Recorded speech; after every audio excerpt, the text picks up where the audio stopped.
Hello மக்களே, welcome to Delhi talks. Actress Lakshmi Priya இன்னைக்கு 4 வருஷத்துக்கு அப்புறம் அவங்க அம்மா அண்ட் அவங்க தம்பி கூட சேர்ந்துக்கிட்ட பிக்சரை ஆஃப்டர்நூன் ஷேர் பண்ணியிருந்தாங்க. ஸோ 4 வருஷம் ஆகுது. நிஜமாவே இப்போ இருக்க டிஜிட்டல் வேர்ல்டில் 4 வருஷத்துல ஃபோட்டோவே எடுக்கல அப்படின்றது ரொம்ப ரொம்ப பெரிய விஷயம் தான். எனிவேஸ், மகாநதி ஒரு பெரிய நல்ல விஷயத்த நடத்திருக்கு அவங்க ஃபேமிலிக்குன்னு தான் சொல்லணும். பிகாஸ் அந்த நம்ம மகாநதி சீரியல் மூலமாக தான் அவங்க ஒன் செகண்ட் ரீயூனியன் ஆகியிருக்காங்க.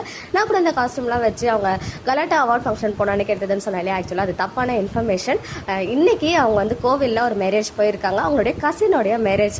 நேற்றுல இருந்தே நான் ஃபாலோ பண்ணுற சிலர் இந்த சங்கீத் நைட்லலாம் அந்த பிக்சர்ஸ்லாம் ஷேர் பண்ணியிருந்தாங்க. பட் எனக்கு யாருன்னே தெரியாமையே நான் நிறைய பேரை ஃபாலோ பண்ணுவேன். இந்த அப்டேட்ஸ்க்காகவே ஃபாலோ பண்ணிட்டு இருப்பேன். நமக்கு பரிச்சயமான ஃபேஸ் யாரும் இல்லை அப்படின்னு தான் விட்டேன். பட் இப்போ தான் தெரியுது அவங்க லக்ஷ்மி பிரியாவுடைய கசின் சித்தார்த் அண்ட் காவ்யா. இவங்க 2 பேரும் ரொம்ப வருஷமாக லவ் பண்ணிட்டு இருக்காங்க. அவங்க ப்ரொஃபைலில் போய் பார்த்து தெரிஞ்சுக்கிட்டேன்.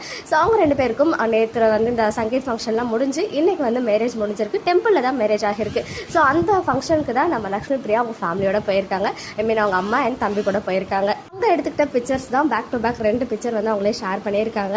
ஐ திங்க் ஃபர்ஸ்ட் டைம் நான் ஃபாலோ பண்ண ஸ்டார்ட் பண்ணதுலேருந்து அவங்கள இப்போ தான் ஃபேமிலி கூட சேர்ந்து எடுத்துக்கிட்ட பிக்சர்ஸ்லாம் ஷேர் பண்ணுறாங்க. பார்க்கவே ரொம்பவே ஹாப்பியாக இருக்குது. ஸோ அந்த பிக்சர்ஸ் இங்கே உங்களுக்காக. ஓகே மக்களே, நெக்ஸ்ட் வீடியோவில் மீட் பண்ணுறேன். எக்ஸ்க்ளூசிவ் அப்டேட்ஸ்க்கு மறக்காம நம்ம யூடியூப் சேனலை சப்ஸ்கிரைப் பண்ணிக்கோங்க.